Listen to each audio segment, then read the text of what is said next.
19장입니다. 532페이지. 우리 성경 19장 먼저 본문을 읽어보도록 합니다. 19장 같이 읽습니다. 이 일 후에 내가 들으니 하늘에 허다한 무리에 큰 음성 같은 것이 있어 가로되 할렐루야, 구원과 영광과 능력이 우리 하나님께 있도다. 그의 심판은 참되고 의로운지라. 음행으로 땅을 더럽게 한 큰 음료를 심판하사 자기 종들의 피를 그의 손에 갚으셨도다. 자, 19장, 20장 요한계시록에서 아주 가장 뜨거운 해석의 논쟁이 벌어지고 있는 본문들입니다. 특별히 세대주의, 전천년주의자들이 지나치게 이 19장, 20장의 순서를 천년왕국 전에 벌어지는 7년 대환란, 또 재림, 이러한 특별한 사건과 장소로 지나치게 19장을 이렇게 특정화시키는 이러한 잘못을 범함으로 인해서 시한부종말론이라든가 이러한 극단적 종말론들이 팽배하는 그러한 해석들이 있습니다. 그럴 때 적어도 우리 무천년적 입장에서 19장과 20장은 또 어떻게 해석해야 되는지를 또 함께 살펴봅니다. 19장, 20장은 일곱 대접 이후 새로운 사건이 아니라 17장, 18장의 큰 음료 바벨론과 대조를 이루는 성도들의 영광스러운 모습을 설명하는 것입니다. 자, 17장, 18장은 큰 음료, 창녀라고 이렇게 비유를 하면서 또 바벨론, 이렇게 적그리스도와 거짓 신앙을 가지고 있는 악한 세력들, 악한 목사, 악한 그러한 불신자, 또 악한 국가, 이런 모든 걸 통틀어서 창녀, 큰 음녀, 바벨론, 악한 바벨론 이렇게 표현하면서 두 장에 걸쳐서 이 바벨론이 어떻게 멸망되어지는지에 대해서 자세히 소개했다라면 거기에 대조해서 이제 19장은 성도들의 영광스러운 모습을 다시 한번 더 많이 강조해 주는 것이지, 천년왕국 직전에 시간적으로 뭔가 특이한 현상과 사건이 일어나는 그러한 형태로 해석하면 안 됩니다. 7장에도 우리가 삽입장이 들어가면서 입맞은 자가 14만 4천 명 이러면서 성도들을 보호해 주시는 하나님의 특별한 섭리의 배려를 강조하는 표현을 보았습니다. 또 10장에는 두루마리 책을 또 소개하면서 사도 요한에게 두루마리 책을 먹어라 이러면서 우리 성도들이 또 말씀을 먹고 또 그 말씀의 사명을 따라서 복음을 전해야 되는 또 우리 성도들의 특별한 이러한 사명과 책임을 또 중간에 또 이렇게 소개합니다. 그리고 4장에도 13장에는 666이라는 숫자가 나오고 14장에는 거기에 대한 대조로 14만 4천 명, 그래서 이렇게 또 이마에 그리스도의 이름이 기록이 되어 있는 14만 4천 명 성도들을 또 특별히 보호해라 라고 하는 이러한 장면들이 계속 반복이 되는 것처럼 또 17, 18장은 악한 세력들의 실체를 자세히 소개하고 19장은 우리 교회와 성도들의 또 이러한 영광스러운 모습을 대조해서 이렇게 반복적으로 점층적으로 뒤로 갈수록 더 자세하고 풍성하게 이렇게 반복적 점층법 형태로 소개하는 겁니다. 존 메가더나 세대주의와 전천년주의는 이 일 후에 이렇게 시간을 표현하는 이런 단어들이 4장 1절, 7장 1절, 15장 5절, 18장 1절, 19장 1절, 20장 3절 이렇게 간혹 소개가 됩니다. 그러다 보니까 자꾸만 시간 중심으로 해석하려고 하는 거예요. 그렇지만 몇 장 안 됩니다. 전체가 다 이런 시간 표시가 있어야 되죠. 만약 세대주의나 전천년주의자들이 한 장 한 장을 연속적인 시간 형태로 이렇게 해석하려고 한다면 모든 장마다 이런 시간 표시가 있어야 되는데 이런 시간에 좀 더 특수한 표시는 몇 장 안 됩니다. 그러니까 이러한 표현을 19장에도 되어 있는데 지나치게 시간 중심으로 해석하여 18장은 휴거, 재림의 사건이고 19장은 7년 대환란 사건이고 20장은 지상 천년왕국 사건이고 21차 재림하는 그리스도의 재림 사건이고 곡과 마곡 전쟁, 최후 심판, 그 다음에 21장은 신천신지의 천국의 이런 시간적 연속으로 이렇게 지나치게 이렇게 해석을 합니다.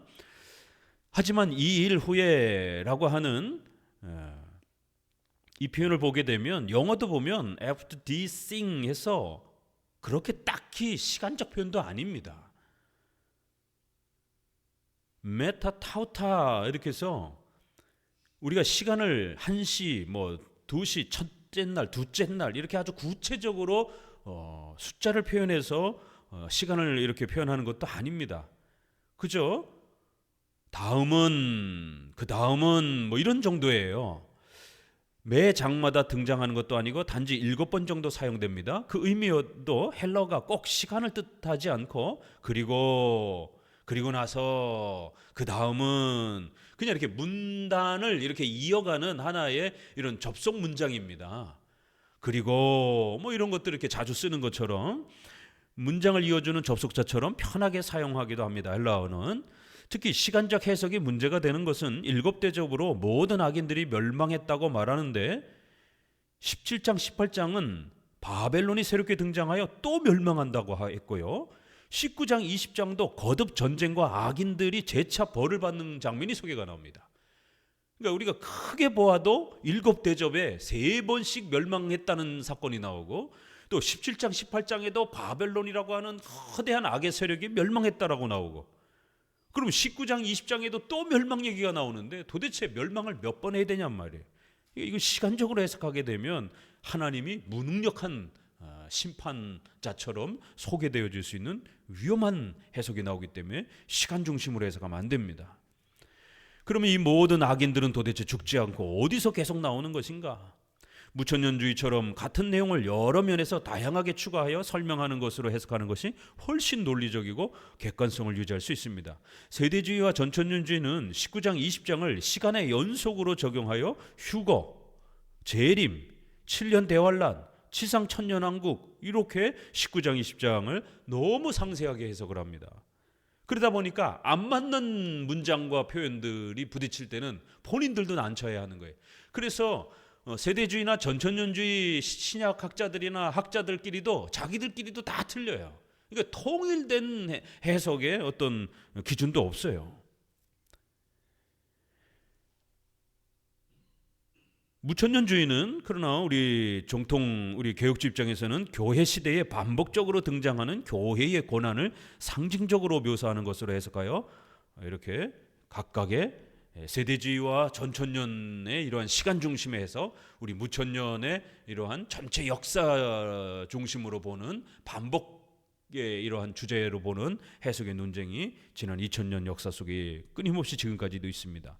19장은 휴거나 재림이나 천년왕국 전후로 일어나는 특수한 종말 사건이 아니라 이게 이제 세대주의 전천년은 이 19장을 재림, 휴거 사건으로 봐요, 이거를.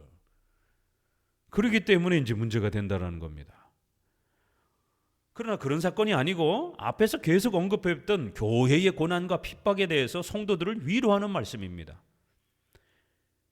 요한은 18장에서 언급했던 내용을 할렐루야 이렇게 구원과 영광과 능력이 우리 하나님께 있도다. 바로 이 큰 음료 바벨론을 심판하신 위대한 하나님을 찬양하라. 이렇게 벌써 1절에서부터 19장은 심판주 대신 전지전능하신 하나님을 찬송하고 높이는 그러한 주제로 소개가 되는 것이지 또 시간적으로 어떤 휴거라든가 재림의 어떤 징조를 설명하는 특수한 사건이 아닙니다. 하나님은 전능하셔서 악인들을 반드시 형벌하실 것이며 핍박받은 성도들의 피 흘림을 갚아주실 것이라는 약속은 앞에서도 계속했던 위로입니다. 여기서도 할렐루야 찬송을 4번이나 반복적으로 외치면서 그 감격스러움을 더합니다. 더욱 우리 가슴에 와닿는 표현이 뭐죠? 피 흘림을, 우리 성도들의 피 흘림을 하나님이 반드시 갚아주실 것이다라는 거야. 이게 위로가 되는 핵심 표현인 겁니다. 요한은 고난받는 성도들을 위해서 우리를 24장로와 네 생물이 엎드린 천상의 보좌로 인도하고 있습니다. 이거 어디서 봤죠? 요한계시록 4장에서 보좌가 나오면서 그리스도의 영광스러운 모습을 우리에게 소개하면서 삼일체 하나님의 높고 크신 그 영광스러움을 우리가 바라볼 수 있도록 그렇게 강력하게 신간을 우리에게 소개해주는 장면이 있었습니다. 이제 마지막 장면을 향해 가면서도 다시 한번 전지전능하신 하나님을 간절히 잘 바라볼 수 있도록 이렇게 하나님의 보호자에 대한 이야기를 좀 더 집중해서 소개를 합니다. 같이 읽어봅니다. 우리가 즐거워하고 크게 기뻐하여 그에게 영광을 돌리세. 어린 양의 혼인 기약이 이르렀고 그 아내가 예비하였으니 그에게 허락하사 빛나고 깨끗한 세마포를 입게 하셨은즉 이 세마포는 성도들의 옳은 행실이로다 하더라. 어린 양의 혼인 잔치에 청함을 입은 자들이 복이 있도다. 자, 이제 보좌를 쫙 보여주면서 이 영광스러운 보좌 앞에 서 있는 이제 성도들을 보여주는 거예요. 이 성도들은 어린 양의 혼인 잔치에 초대가 된 그러한 백성들이다. 혼인 잔치에 청함을 받은 자가 복이 있다라고 이렇게 결론적인 표현을 쓰는 겁니다. 자, 복 시리즈 네 번째가 나왔습니다. 어떤 자가 복이 있다고요? 어린 양의 혼인 잔치에, 그리스도의 나라에, 천국에 초대받는 자가 복이 있다라는 겁니다. 부귀 영화와 세상의 권력을 휘어잡고 떵떵거리며 사는 게 복이 아니라 예수 그리스도를 믿고 하나님의 나라 천국으로 초대되는 것이, 그것이 복이라는 것이에요. 이렇게 19장은 혼인잔치, 신랑 신부의 이러한 비유로 소개를 합니다. 17장 18장은 바벨론은 악한 창녀, 여자로 비유를 하잖아요. 이렇게 성경은 성도들을, 또 세상의 불신자들을 여자로 많이 비유합니다. 그리스도를 신랑으로 많이 비유하고 또 이렇게 표현하기 때문에 그렇습니다. 그래서 그리스도를 받아들이지 않는, 신랑을 거부한 자들은 창녀처럼 이렇게 불신자들을 책망하는 거고, 신랑을 받아들인 그리스도인들은 바로 어린 양의 혼인잔치 초대가 된 신부처럼 이렇게 또 강조해 주는 것입니다. 이 땅에 고난받는 성도들은 예수님의 신부로 혼인잔치에 초대가 됩니다. 세마포란 예수님의 공로로 칭의받은 성도들이 성화로 거룩해져 가는 모습을 옷으로 비유하였습니다. 이렇게 예수님을 옷 입는다, 이런 걸 또 이신칭의로 이렇게 신약에 많이 비유하잖아요. 그리스도로 옷 입어라, 이런 표현들. 그리고 또 더 나아가서는 이 세마포는 성도들의 옳은 행실이라. 그래서 세마포라고 하는 이 고급스러운 옷이 이게 이제 결혼 잔치식에 우리가 이렇게 면사포, 이렇게 결혼식에 입는 그런 옷처럼 이 이스라엘 중동에서 입는 그런 고급스러운 그런 결혼식 신부 드레스와 같은 그런 옷들을 표현하는 겁니다. 그래서 이 세마포라는 표현이 더러운 우리의 옷을 벗고 그리스도의 옷을 입는 이신칭의로도 소개가 되고, 또 성도가 열심히 더욱 거룩한 행실들을 세워가면서 성화의 또 이러한 성장을 이루어가는 것들을 또 좋은 세마포를 계속해서 또 이렇게 입고 있는 것처럼 또 성화에도 적용을 합니다. 이 세마포는 성도들의 옳은 행실이라. 이거 잘 해석해야 돼요. 이거 만약 칭의에다가 세마포는 항상 구원과 관련해서 이렇게 예수님이 복음서에 많이 비유했으니까, 아, 세마포는 이신칭의와 관련돼 있구나. 그런데 성도들의 옳은 행실이라, 그러면 성도들이 착하니까 혼인잔치에 초대가 된 겁니까? 이렇게 해석하게 되면 행위구원이 되는 것이죠. 그래서 성경은 항상 전체적으로 세마포라는 것이 칭의와 관련해서도 소개가 되지만 때로는 성화와 관련해서도 해석되어진다라는 거예요. 그렇기 때문에 문맥을 보고 이 세마포가 칭의와 관련되어 있는지 성화와 관련되어 있는지를 잘 보셔야 됩니다. 여기서는 성화와 관련되어 있는 거예요. 성도들이 옳은 행실로 더더욱 착하게 그리스도의 말씀을 열심히 실천하면서 그 고난을 받으면서, 1절에 성도들이 고난을 받으며 때로는 피까지 흘리고 이렇게 말씀에 순종하기 위해서, 옳게 살기 위해서 열심히 이런 희생들을 치르며 성도들이 살아온 거예요. 그렇기 때문에 그런 성도들의 성화의 이러한 복된 삶이 마치 좋은 옷들을 겹겹이 이렇게 쌓여 입듯이 우리 성도들의 옳은 행실들이 이렇게 아주 거룩한 옷처럼 그렇게 아주 겹겹이 이렇게 입혀질 것이다라는 겁니다. 이 성도들의 상급을 또 이렇게도 표현하는 거예요. 계시록은 중간중간에 시편처럼 복을 선언합니다. 7개의 복을 선언해요. 그러니까 요한계시록은 7자라는 숫자를 굉장히 좋아한다는 걸 알 수가 있죠. 시작하자마자 7교회, 그렇죠? 7교회를 소개하고 7인 나팔 대접, 7천사, 또 그 다음에 이렇게 7번의 복을 선언해주는 또 이러한 복의 개념들. 이 복은 신비체험이나 사회정의가 아니라 예수님의 피로 죄사함을 받아 하나님의 자녀가 되어 성화되고 부활하여 영생하는 복음의 은혜를 말합니다. 이 복음을 가르치는 것이 바로 기독교입니다. 1장 3절에 뭐라 그랬죠? 이 말씀을 배우고 듣고 지키는 자들이 복되다. 우리 기독교는 성경을 배우고 성경을 믿는 것이 기독교입니다. 절대로 신비체험이나 무슨 사회정의를 펼치는 게 기독교가 아닙니다. 자, 11절부터는 이제 좀 더 어려운 내용이 나옵니다. 백마탄 자가 있으니 그 이름은 충신과 진실이라. 그가 공의로 심판하며 싸우더라고 언급하여 또다시 전쟁과 악인들의 멸망을 거듭 강조합니다. 이 부분 어디에도 세대주의가 주장하듯이 재림 후 지상전쟁이라는 의미가 나타나지 않습니다. 존 메가더나 전천년주의는 7년 대환란과 연결된 아마겟돈 전쟁이라고 말하지만 이미 시간적으로 16장에서 아마겟돈 전쟁은 이미 벌써 끝나고 지나왔어요.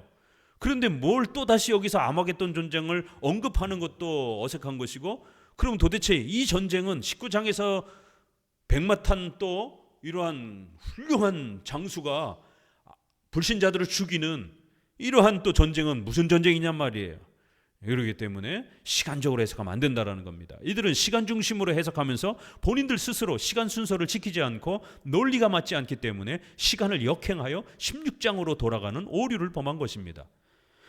그러나 우리 무천년주의는 11절부터 소개되는 전쟁이 6번째 인, 나팔, 대접에서 언급됐던 내용으로 봅니다. 주로 7개의 인나팔 대접 시리즈에서 6번째가 아주 강렬한 그런 전쟁의 장면들이 주로 많이 나옵니다.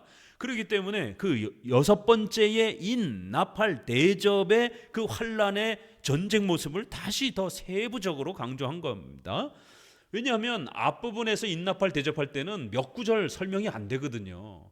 그렇기 때문에 이제 이러한 장면을 통해서 더 상세하게 그 전쟁의 성격을 소개하는 거예요. 매튜 표리나 제네바 성경도 이 전쟁은 6번째, 7번째 대접에 대한 추가 설명으로서 교회가 승리하는 모습을 보여준 것으로 해석하였습니다. 자, 백마탄자는 구약으로 돌아가야 됩니다. 스가랴 1장 6장에서 가져온 표현이며 적들을 죽여서 피가 묻은 장수로 묘사하였고 그 이름은 하나님의 말씀이라 칭하더라는 말씀으로 보아 그리스도를 상징하는 내용입니다. 계시록에서는 예수님을 다양하게 소개합니다. 그의 입에서 같이 읽어봅니다. 이 한 검이 나오니 또 친히 하나님 곧 전능하신 이의 맹렬한 진노의 포도주 틀을 밟겠고 라는 묘사는 전쟁에서 싸우는 장수로 표현했습니다. 그의 옷과 그의 다리에 이름이 써졌는데 만왕의 왕이요 만주의 주라고 이렇게 기록되어 있습니다.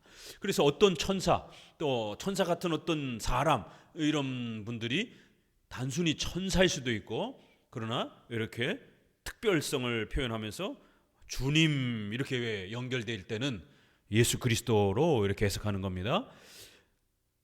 군대 장수처럼 이렇게 표현하는 겁니다. 그의 입에서 막 검이 막 쏟아져 나오고 막 실제로 해석할 수는 없잖아요, 그렇죠? 그러니까 그리스도의 입에서 무서운 불신자들을 죽이는 그런 어마어마한 그 말씀의 권능을, 이렇게 검이 나와서 사람들을 죽이는 그러한 엄청난 힘을 발휘하는 그런 모습으로 비유를 해준 겁니다. 새로운 천사는 이 전쟁의 참혹함과 예수님께서 승리하실 것을 마지막으로 외칩니다. 요한은 이 전쟁을 하나님의 큰 잔치로 묘사하여 앞에서는 성도들을 위한 어린 양의 혼인 잔치지만 반대로 불신자들에게는 사륙을 당하는 형벌의 잔치로 대조합니다. 저희 이제 요한계시록의 그 글이 조금씩 눈에 들어오죠. 이쪽 앞부분에서는 성도들이 참여하는 어린 양의 혼인잔치, 근데 뒤에는 악한 자들이 죽어나가는 큰 전쟁의 잔치, 이렇게 대조를 하는 거예요.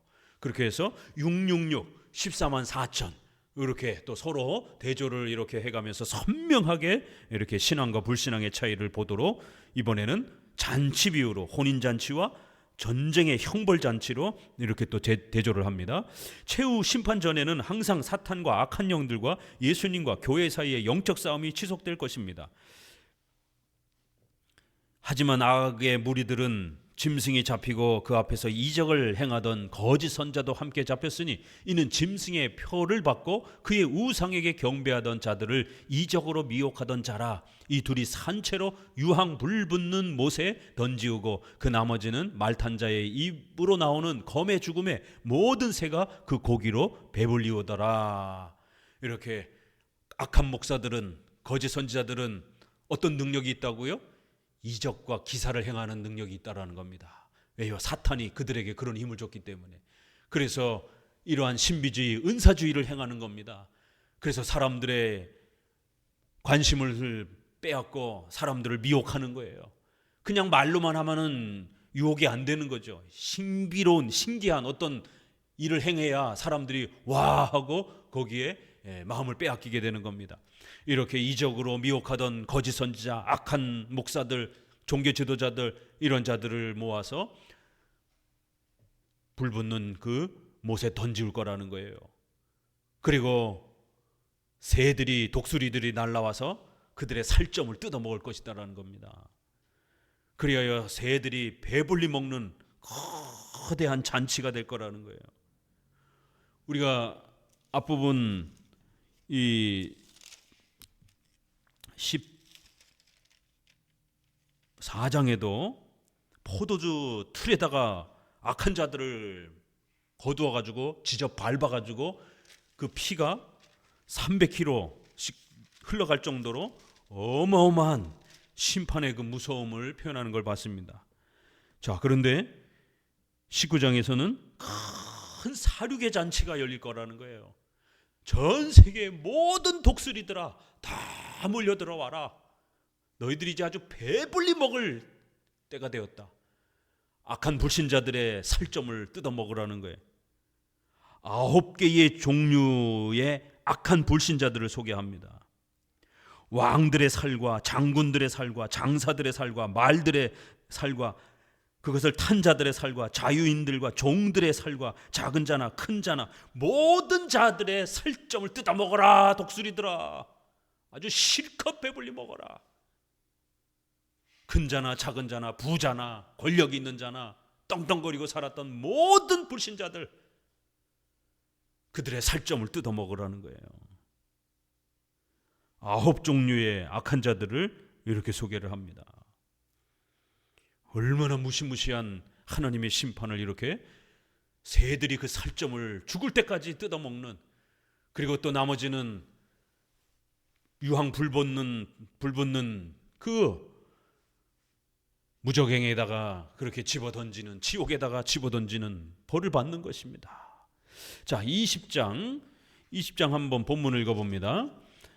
1절, 또 내가 보매 천사가 무적행 열쇠와 큰 쇠사슬을 그 손에 가지고 하늘로서 내려와서 용을 잡으니 곧 옛 뱀이요 마귀요 사단이라. 잡아 1000년 동안 결박하여 무적행에 던져 잠그고 그 위에 임봉하여 1000년이 차도록 다시는 만국을 미혹하지 못하게 하였다가 그 후에는 반드시 잠깐 노일이라. 여기 이제 1000년 동안이라고 하는 이제 1000년 통치, 1000년 왕국에 대한 이 어려운 해석이 나옵니다. 자, 20장은 가장 해석하기 아주 난해한 이 천년 왕국이라는 주제가 소개가 됩니다. 20장은 몇 개의 아주 어려운 단어와 주제가 해석 논쟁에 이렇게 역사 속에 있었습니다. 첫 번째, 이 천년이라는 이 단어를 어떻게 해석해야 될 것인가? 자, 천년기설, 즉 천년왕국에 대한 해석은 1000년 동안 결박하여라는 표현처럼 6번 소개되는 천년의 의미를 어떻게 해석할 것인가에 대한 논쟁입니다. 자, 세대주의의 아주 원조격인 조셉 미드, 회중파 청교도, 그 다음에 존 메가더, 그 다음에 세대주의, 전천년주의는 문자적 지상 천년왕국을 제시합니다. 시간적, 문자적, 그러한 그러니까 장소적, 시간적, 문자적 지상 천년왕국을 제시합니다. 특히 회중파인 토마스 구디는 1664년에 재림이 온다라고 하면서 이 19장을 그런 식으로 해석을 하는 것이에요. 재림 후 뉴 잉글랜드에서 회중파 교회를 중심으로 지상 천년왕국이 펼쳐질 것으로 해석하는 오류를 범했습니다. 물론 틀려가지고 또 다시 날짜를 수정하는 이렇게 세대주의자들의 스코필드, 다비 이런 사람들이 계속 재림 날짜 수정하잖아요. 또 여호와 증인, 몰몬교 이런 자들도 계속 예수님의 재림 날짜 수정하면서 계속 제시합니다. 아니 틀리는데도 계속 그걸 또 믿는 거예요. 사람들은, 거기 속해 있는 사람들은 틀렸는데. 이게 맹종맹신이라는 게 얼마나 무서운 것인지 알 수 있습니다. 잘못 빠지면 명백하게 오류가 발생이 됐는데도 못 벗어나는 거예요. 그 교주가 감옥에 갇혔는데도 못 빠져나오는 것이에요. 이런 일이 벌어집니다. 물론 좀 더 건전한 청교도 유명한 주석가인 매튜 폴도 종교개혁자들의 역사주의 입장에 따라서 교황시대나 투르크 왕이나 이슬람 세력 멸망 등으로 이어지는 문자적 천년왕국을 자신의 시대에 이렇게 적용해 보기도 했어요. 이렇게 요한계시록을 자기 시대에 적용해 보려고 하다 보니까 이렇게 약간 그런 역사적 해석을 한 겁니다. 그러나 구딘처럼 폐쇄성을 보이지 않고 상징적 의미로 전체 교회 시대에 적용될 수 있음을 열어놓았습니다. 전체 시대에 적용되는 것인데 자신들의 시대는 과연 어떻게 적용될까? 이런 정도로 이렇게 이 유명한 폴도 약간 그렇게 시도해 본 것이지, 이 회중파라든가 세대주의처럼 아주 확정적으로 이렇게 날짜나 장소를 고집하지는 않았습니다. 칼빈이나 제네바 성경은 교회 시대 전체에 적용되는 것으로 해석했습니다. 특히 당시 제세례파를 중심으로 문자적 지상 천년왕국을 주장한 자들에 대해서 칼빈은 계시록 20장을 근거로 예수님의 통치를 조롱하는 것이라고 엄히 비판했습니다. 그러니까 칼빈은 이제 일찍 돌아가셨기 때문에 요한계시록 주석을 쓰지를 못했어요. 그러나 요한계시록은 어디서 그 많은 표현들을 빌려오죠? 다니엘서, 에스겔서, 스가랴서. 요한계시록 자체가 그 숫자와 비유들을 다 구약에서 가지고 오기 때문에 이 구약의 칼빈 주석들을 보게 되면 다니엘서를, 에스겔을, 미래의 성전을 어떻게 푸는지, 그 큰 전쟁에 다니엘서의 전쟁을 어떻게 푸는지 이미 칼빈의 그러한 해석적 입장을 우리가 충분히 배울 수 있습니다. 또 더 나아가서는 기독교 강요에 보게 되면 여기저기 흩어져 있는 그러한 종말론에 대한 해석들이 있습니다. 그래서 그런 걸 충분히 모아보게 되면 칼빈이 이 정도 입장에서 요한계시록의 이런 단어와 문장들을 해석했겠구나라고 충분히 우리가 방향성을 잡을 수 있는 것입니다. 자, 요한계시록 20장은 해석하지 않았지만 이 20장의 천년왕국에 대한 설명은 기독교 강요에 있는 겁니다. 기독교 강요 3권에 그러나 조금 후에 천년왕국론자들이 뒤를 이어 그 시대의 제세례파들이, 은사주의, 신비주의자들이 지상 시간적, 문자적 천년왕국을 강조한 겁니다. 그리스도의 통치 기간을 1000년 동안으로 제한하였습니다. 그들의 조작은 너무도 유치해서 논박할 필요나 가치가 없습니다. 그들의 오류에 구실을 준 것이 계시록임이 분명하나 그 계시록도 그들을 지지하지 않습니다. 천이라는 수는 교회의 영원한 복에 적용되는 것이 아니라, 이거 밑줄 치셔야 돼요. 교회의 영원한 복된 상태를 말하는 게 아니에요. 그리스도가 비밀 재림을 하셔가지고 우리를 비밀 휴거를 해갖고 우리가 저 공중으로 들림을 받아가지고 어딘지 알 수 없는 땅에서 1000년 동안 영원한 복을 누리는 그런 시간 개념이 아니라는 거예요. 그런 식으로 해석하면 안 됩니다. 이게 우리 거 아닙니다. 아니라 교회가 지상에서 수고하는 동안에 당할 각종 곤란과 환난과 핍박의 그 시간을 이야기하는 겁니다.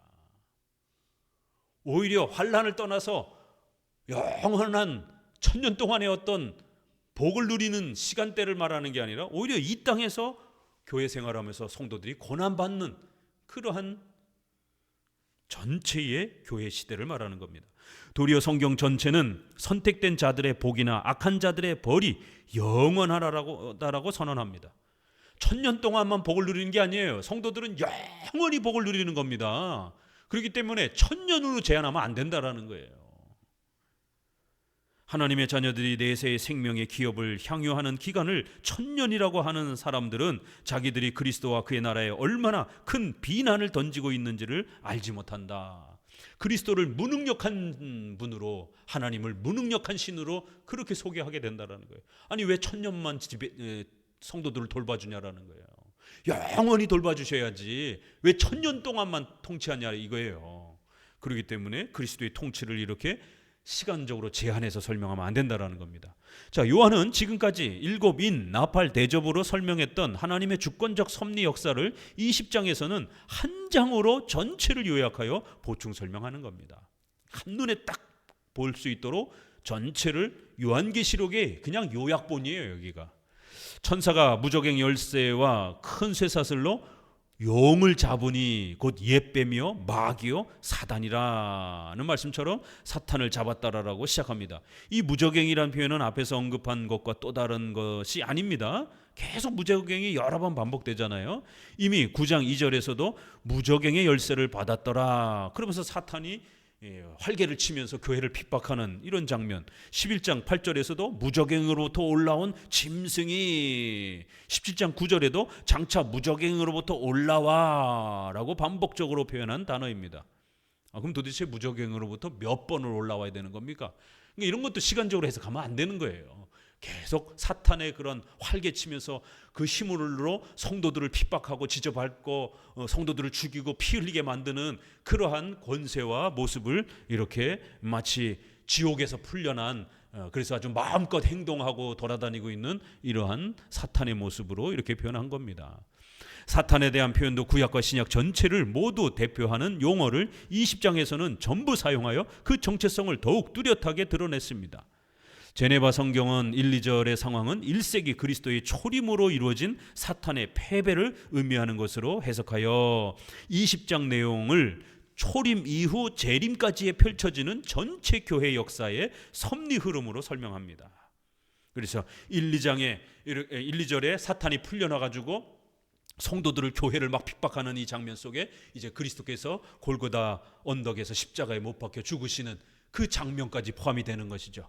그래서 거기로부터 이제 재림 때까지, 그래서 그리스도의 초림으로부터 재림 때까지의 이러한 전체 교회 시대를 바로 천년이라고 하는 완전한 숫자, 하나님께서 통치하는 완벽한 섭리의 역사를 이렇게 숫자로 표현한 겁니다. 이거는 타락 이후로부터 재림까지, 최후 심판까지도 더 넓게도 볼 수도 있는 거예요. 그렇지만 이제 예수님과 관련해서 좀 더 집중적으로 보게 된다면 예수님이 십자가에 못 박혀 죽으시면서 마치 사탄에게 패배한 것처럼 사탄이 활개치는 그런 아주 최절정 장면을 1, 2절로 본다라면 이제 곡과 마곡의 전쟁을 통해서 사탄이 붙잡혀가지고 지옥에 가두키는 이 장면은 이제 재림으로 이렇게 보게 되면 초림에서부터 재림까지의 전체 교회 역사의 하나님의 섭리 통치로 볼 수 있다라는 겁니다. 천년 왕국의 초점은 같이 읽어봅니다. 예수의 증거와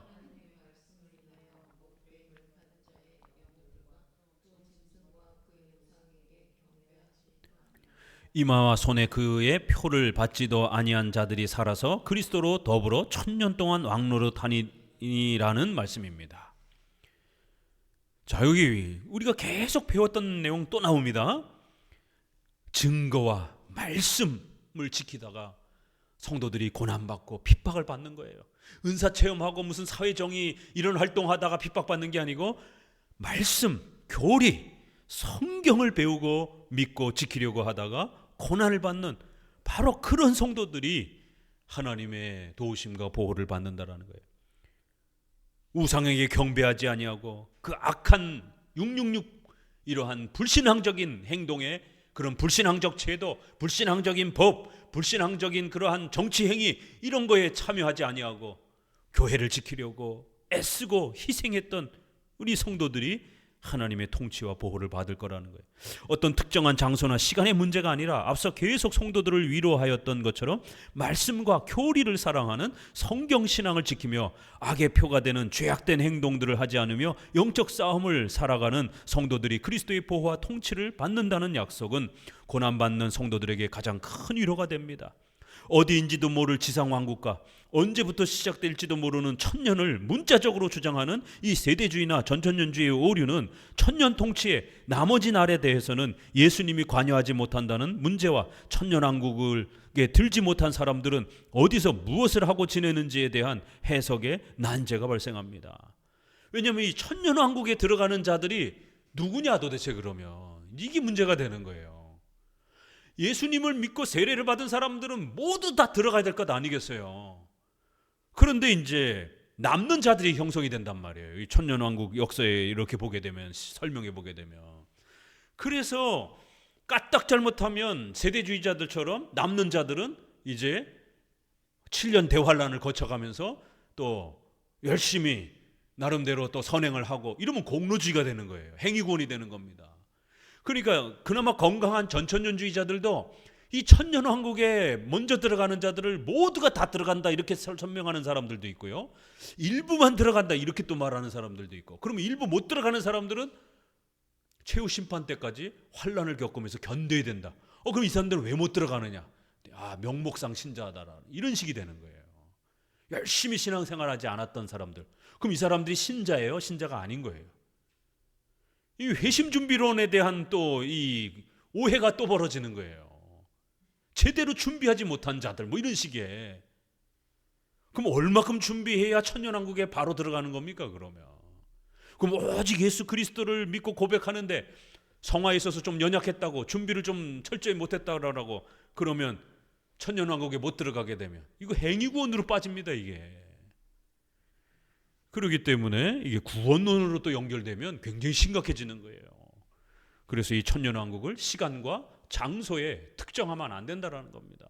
그러니까 영국에 천년왕국이 임한다, 회중파. 뉴잉글랜드에 천년왕국이 임한다. 그러면은 영국에 못 들어간 사람들은 어떻게 할 거예요? 뉴잉글랜드에 이민 못 들어간 사람들은 어떻게 할 거예요? 그럼 크리스찬들이 거기만 있습니까? 이거 얼마나 교만하고 얼마나 독선적이고 얼마나 편파적이고 얼마나 폐쇄적인 해석입니까 이게. 그래서 회중파 청교도들이라든가 이런 제세례파들은 굉장히 순혈주의, 자기들만 잘났다라고 하는, 자기들만이 유일한 신자라고 하는 이런 고립주의, 엄격주의, 이게 굉장히 강합니다. 천이라는 숫자는 계시록이 늘 사용해왔던 이스라엘 숫자 문화와 연결하는 것이 훨씬 자연스럽습니다. 10 곱하기 3, 10을 3번 반복하는 거예요. 10이라는 완전수가 3이라는 완전수와 결합하여 가장 완전한 하나님의 통치를 강조합니다. 즉 종말의 그리스도의 통치 기간은 천이라는 숫자에 국한되는 것이 아니라 하나님의 완벽한, 아주 1분 1초의 빈틈도 없이 완벽한 하나님의 작정과 주권과 섭리에 의한 그러한 통치의 이 역사를 상징적으로 설명하는 겁니다. 이런 사용법은 이미 구약에서 1000대까지 은혜를 베푸느니라, 이런 표현. 왜 하나님이 1000대까지만 베풉니까? 이 10계명에 2계명을 잘 지키면 1000대까지 은혜를 베풀어 준다. 아니 왜 10,000대까지는 안 지켜줍니까? 이렇게 너무 시간적, 문자적으로 해석하면 이런 일이 벌어지는 거예요. 이건 하나님이 영원토록 지켜주겠다라고 하는 비유적 표현이지 1000년 동안만 지켜준다 이렇게 해석하면 안 되는 겁니다. 이미 구약에서도 이 1000이라는 숫자는 완전수로 강조한 것이지 시간 개념으로 사용하지 않았습니다. 주의 목전에는 1000년이 지나간 어제 같으며 밤의 한 경점 같을 뿐이다. 시편 90편. 이 1000년이라는 숫자, 이 요한계시록에서의 20장의 1000년이 바로 이 시편 90편을 그대로 이 표현을 사용한 겁니다. 1000년 이렇게 아주 분명하게 소개하잖아요. 말씀에도 보듯이 완전수로 늘 사용해왔던 방식입니다. 또한 신약에서도 사랑하는 자들아 주께는 하루가 1000년 같고 1000년이 하루 같은 이 한 가지를 잊지 말라. 베드로서에 하나님께는 1000년이라고 하는 영원 세계나 하루나 별 차이가 없다라는 거예요. 그래서 어거스틴이 아주 어마어마하게 멋있는 말을 했어요. 하나님에게는 과거와 현재와 미래가 없다라는 거예요. 그냥 영원 세계라는 거예요. 그래서 하나님께는 그냥 항상 현재라는 거예요. 참 멋있는 표현이죠. 우리처럼 과거가 없어요. 시간은 창조가 된 겁니다. 그래서 시간이 흘러가면서 과거가 만들어지는 거예요. 그러나 하나님은 전체 역사를 한꺼번에 들여다보시기 때문에 과거와 미래를 염려하실 필요가 없는 거예요. 이거 우리가요, 어디서 이런 힌트를 겨우 얻을 수 있느냐 하면, 꿈이라든가 우리가 어르신들이 돌아가실 때 갑자기 막 힘이 솟구치면서 멀리서 오는 자식 보고 싶어가지고 힘을 내면서 마지막 생존에 힘을 지탱할 때 주마등처럼 100년 동안의 삶이 이렇게 확 스쳐 지나간다, 뭐 이런 얘기들을 많이 하잖아요. 어른들이 어려서 자랐고 학교 다니고 막 이렇게 살아왔던 게 그냥 한순간에 필름처럼 쫙 지나간다라는 거예요. 이제 노년에 돌아가시기 직전에 이제 이런 인간의 마지막 힘을 발휘하면서 그 신비로움을 어른들이 겪는 이야기들을 많이 하십니다. 이제 저도 나이가 60을 이렇게 향해서 가다 보니까 이게 마음은 청춘인데, 마음은 엊그제 이렇게 막 20대 막 이렇게 활기발랄하게 막 살던 그런 마음이 여전히 있어요. 근데 몸이 안 움직여요. 그런 묘한 느낌. 결혼을 해서 이렇게 30년을 가까이 살아왔는데도 그 20대 초반에 막 이렇게 연애하던 그런 모습들이 그냥 그대로 이렇게 30년 전 사건인데 지금 사건하고 이렇게 마주대하고 있는 그런 느낌. 나이가 들어갈수록 그런 시간의 과거의 흐름을 인간도 동시적으로 이렇게 느끼더라고요. 우리가 영화의 인터스텔라, 그 영화는 참 그 굉장히 현대과학을 총동원해서 만든 굉장히 그 볼만한 영화입니다. 블랙홀에 빠져가지고 주인공이 자기 딸에게 찾아가는데, 자기 딸 어린 시절부터 노년에까지 그 전체를 필름처럼 이렇게 영화의 작가적 상상을 통해서 어린 시절 몇 년, 몇 월, 며칠을 필름 한 장으로 이렇게, 그 필름이 동영상처럼 막 이렇게 살아서 움직이는 거예요. 우리 동영상 여러 개를 찍어서 이렇게 쫙 사진을 연속적으로 막 보는 거하고 동영상을 한 1분짜리를 여러분의 인생을 핵심 중요한 때마다 사진을 동영상을 찍어놨잖아요. 그 이제 AI가 좋아지면 그 동영상 편집을 100시간짜리를 뭐 이렇게 짧게 해가지고 쫙 영화처럼 한번, 그런 약한 기능도 있더라고요. 그러면 우리도 문명의 도구를 통해서 내 어린 시절부터 노년에 이르기까지의 내 의식 속에서 이렇게 지나간 과거를 이렇게 우리 의식이 동시적으로 묵상하는 것처럼 과학을 통해서 실제로 내 그 동영상을 한 1시간 동안 쫙 보는 겁니다. 사진을 연속적으로 보는 느낌도 있지만 동영상이 막 움직여가는 거를 필름을 통해서 이렇게 우리가 연속적으로 쫙 보면, 내가 100년을 살아놓고 그 동영상을 다 찍어놨다라면 내가 이 10년 전에 이랬고 20년 전에 참 이랬었지. 그 묘한 느낌 있잖아요. 그런 것처럼 그 영화에서도 이렇게 손을 쥐어가면서 그 모든 필름들이, 그래서 20대로 가고 싶으면 막 물에서 헤엄치듯이 이쪽 방으로 가고 저쪽 방으로. 그래서 이제 작가 상상이 필름, 그다음에 방, 이런 거를 이렇게 상상을 해서 인생의 그 모든 시간과 공간을 이렇게 동시적으로 볼 수 있는, 우리가 지금 3차원의 세계에 살고 있잖아요. 시공간의 입체적 시간 속에. 근데 이제 이게 4차원으로 넘어가게 되면 시간과 공간이 이렇게 휘어집니다. 그래서 시간이 이렇게 느려지고 차이가 나고 공간이 막 휘어지고, 5차원, 4차원, 5차원, 그 10차원, 20차원, 우리가 할 수 없는 우주의 이 거대한 세계 속으로 그 영화적 상상을 통해서 블랙홀로 빠져보니까 그 엄청난 10차원 이상의 세계로 들어가니까 모든 시간과 공간이 동시적으로 보여지는 거예요. 하나님도 얼마든지 그러실 수 있는 거죠. 우리 한 개인뿐만 아니라 전 인류 역사를 한 차원에서 다 보시는 거예요. 우리 인간은 3차원에 갇혀 있기 때문에 요 벽 뒤에도 안 보여요. 우리는 내가 발로 움직여 가서 봐야 돼. 그렇지만 전능한 이 10차원을 볼 수 있는 존재가 있다라면 시간과 공간이 만들어진 역사의 이 모든 것들이 다 결합되어 있는 걸 한꺼번에 얼마든지 볼 수 있는 거예요. 천년이 하루 같고 하루가 천년 같은 이 거대한 하나님의 통치의 주권적 역사를 잊지 말라라는 거예요. 자, 이 비슷한 숫자가 70입니다. 다니엘서 9장 24절은 하나님이 다스리는 완전한 섭리 역사 전체를 71회로 이렇게 표현하였습니다. 이 구약에도 이런 표현법이 있어요. 7도 완전 숫자고 10도 완전 수이고 1회인 7도 완전수로 7 곱하기 10 곱하기 7 이런 배수 형태로 완전함을 강조한 겁니다. 이런 완전한 하나님의 섭리를 예레미야 25장 11절은 70년 이렇게 바로 바벨론 포로 생활로 이렇게 표현하기도 하는 겁니다. 신약 마태복음 18장 22절에는 7번씩 70번 용서하라. 그러면 490번 용서하고 491번째는 복수하라는 얘기예요? 아니죠. 끝까지 계속해서 용서하라는 거예요. 완전한 용서의 숫자로. 누가복음 10장 1절에는 70인의 전도인을 파송합니다. 그러니까 우리 성도들은 이 숫자를 읽을 때 70명을 보냈구나 이렇게들 읽으시는 거예요. 아니요, 더 많이 보내실 수도 있는 겁니다. 많이 보냈다 이런 표현이에요. 이게 이 신약에서. 구약에는요 70인의 장로를 세우죠. 그렇죠? 그런데 이스라엘 인구가 200만 정도가 됩니다. 그러면 70인은 장로 가지고 통치를 할 수가 없어요.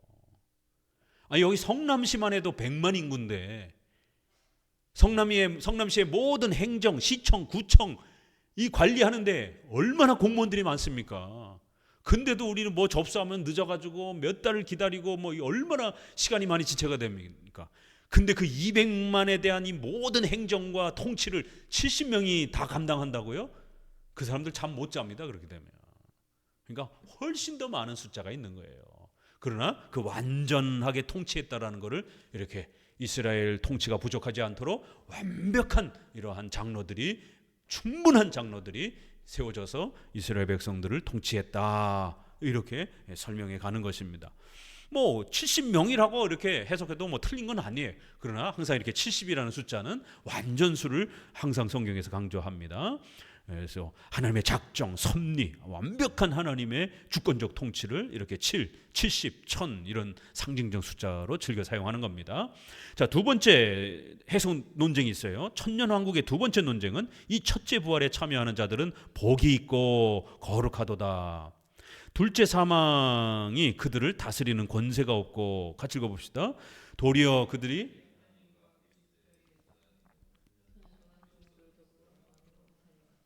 천년 동안 그리스도 더불어 왕노릇하리라는 구절입니다. 세대주의와 전천년주의는 첫째 부활을 천년왕국 전에 재림 때 휴거되는 성도들을 말한다라고 이렇게 말을 해요. 육체부활로 해석합니다. 육체부활, 저들은 육체부활, 육체부활의 첫 번째라는 거예요. 둘째 부활은 천년왕국 후에 최후심판 때에 둘째 육체부활이 일어난다는 거예요.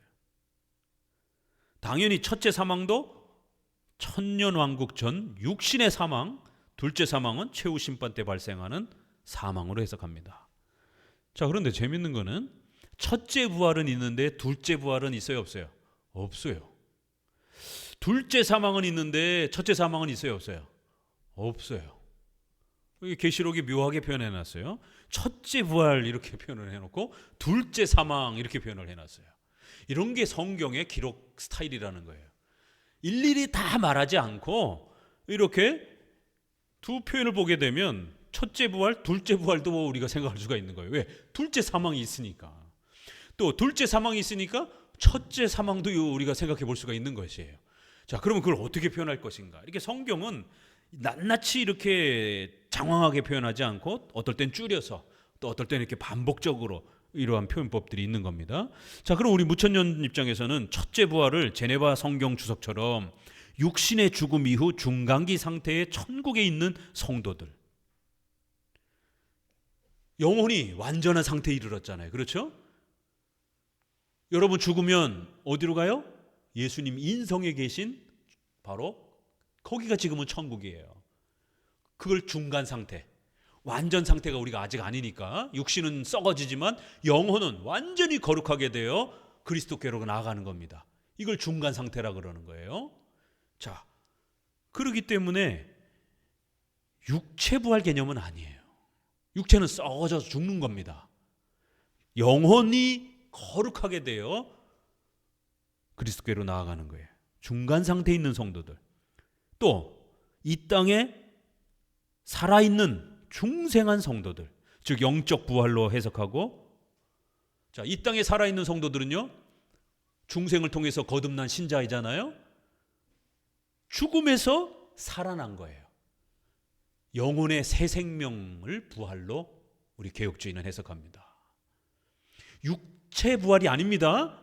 육체 부활로 해석하게 되면 휴거 개념으로 해석이 되는 겁니다.